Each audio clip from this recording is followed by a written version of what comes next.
ክንዋኔ እንደዚሁ ዝም ብሎ ጀጣምሮ በመቀመጥ አይመጣም ለማንም ቢሆን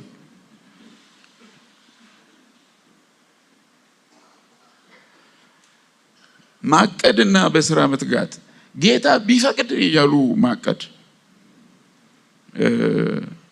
ይተበቃል ከአማኝ በተለይ ጌታ ቢፈቅድ እምነት የሌለው ሰው ማለት አማኝ ያልሆነ ጌታን አይፈልግም አሳካዋለሁ ነው የሚለው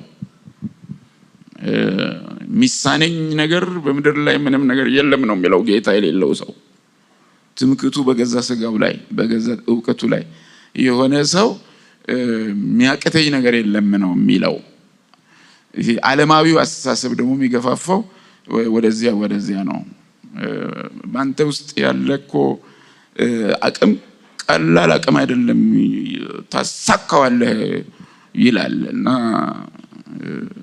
ይሄን በጥንቃቄ መመልከትም በጥንቃቄ ማዳመጥም ያስፈልጋል ጌታ ቢፈቅድ እያልን ነው እኛ የምናቀደው ጌታ ቢፈቅድ እና ብንኖር እያልን እናቀዳለን እንደዚህ በሉ ተብለናል በያዕቆብ መልእክት ውስጥ ጌታ ቢፈቅድ አይባልም የሚልም ከጎን የሚሰማ ነገር ሊኖር ይችላል ግን ቢሆንም ያዕቆብን ብትሰሙት ነው የሚሻለው ያዕቆብ የጻፈውን ብትከተሉ መክራችኋለሁ ከኛ ይልቅ ያውቃል እሱ